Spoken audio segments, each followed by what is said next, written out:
దివ్యాంగులకు ఇచ్చే పెన్షన్ల విషయంలో వైసీపీ నేతలు అసత్యాలు చెబుతూ విష ప్రచారం చేస్తున్నారని ఇంధన శాఖ మంత్రి గుట్టిపాటి రవికుమార్ ఆగ్రహం వ్యక్తం చేశారు. బాపట్ల జిల్లా అద్దంకి నియోజకవర్గంలో మంత్రి గుట్టిపాటి వివిధ ప్రాంతాల్లో పర్యటించి పలు అభివృద్ధి కార్యక్రమాలకు శంకుస్థాపన చేశారు. ఈ మేరకు నిర్మాణం పూర్తి చేసుకున్న రోడ్లను ప్రారంభించారు. ముందుగా జర్లపాలెం చెరుకుపాలెం తారు రోడ్లను రూపాయలు కోటి వ్యయంతో నిర్మించేందుకు శంకుస్థాపన చేశారు.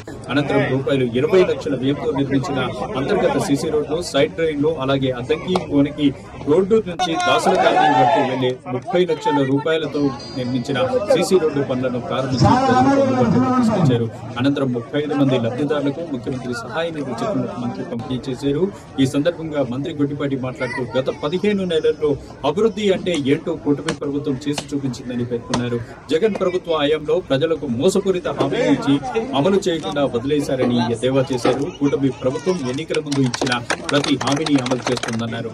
దివ్యాంగుల పింఛన్ల విషయంలో అసలైన లబ్ధిదారులకు నష్టం కలిగేలా వైసీపీ నేతలు అసత్యాలతో విష ప్రచారం చేస్తున్నారని మంత్రి మండిపడ్డారు. పింఛన్లపై తప్పుడు ప్రచారం చేస్తూ ప్రజలను తప్పుదోవ పట్టిస్తున్నారని విమర్శించారు. కూటమి ప్రభుత్వంలో అర్హులైన దివ్యాంగులు ఎవరికి పింఛన్లు ఆగలేదని, ఎవరికి తొలగించలేదని స్పష్టం చేశారు. పింఛన్ల పెంపు విషయంలో రూపాయలు 2,000 నుంచి 3,000కు పెంచడానికి జగన్ కు 5 ఏళ్లు పట్టిందన్నారు.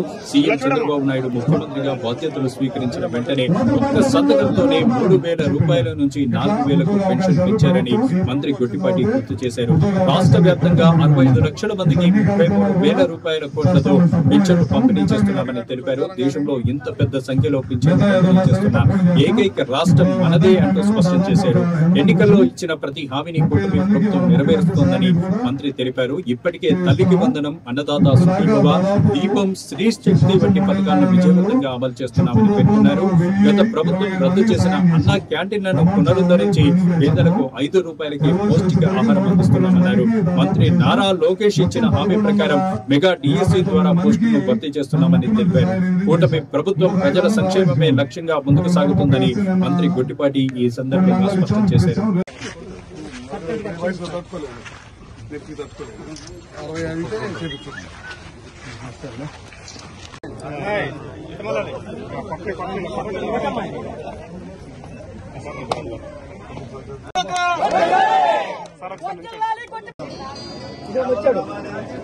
చాలా రమణీయమైన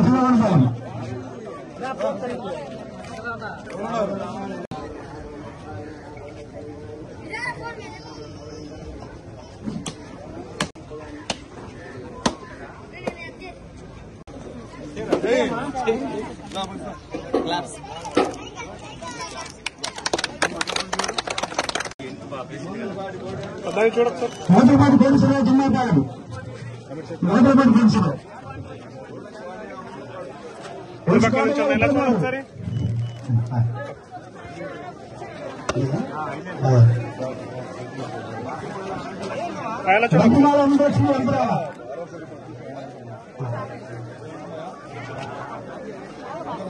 ఇలా చూడమ్మా చెప్పిండారు. ఇట్లా ఉద్యోగ అవకాశాలు ప్రభుత్వం ఈ ప్రభుత్వం వచ్చిన తర్వాతే ఉద్యోగ అవకాశాలు ఇవ్వడం జరిగిందన్నమాట. ఇట్లా అన్ని కార్యక్రమాలు కూడా చేస్తాం, మేము తప్పకుండా చేస్తాం. మిగతా మీరు అడిగినట్టు ప్రచారం కానీ మిగతా ఏదైనా సరే తప్పకుండా చేస్తాం. ఇప్పుడు అద్దంకి మండలంలో దాదాపు ఒక 8 మందికి వచ్చింది. 35 మందికి వాళ్ళ ముఖ్యమంత్రి సహాయ నిధి కూడా ఇస్తున్నాం. ఇప్పుడు దాకా దాదాపు ఈ సంవత్సరం 3 నెలలు 4 నెలల్లో చెక్కుల రూపంలో మనం 1,027 మందికి సహాయం చేసాం. అమౌంట్ చాలా ఉంది, ఇప్పుడు ఎందుకు చెప్పను. ఎల్ఓసి వచ్చేసరికి 132 మందికి దాదాపు చేశాం.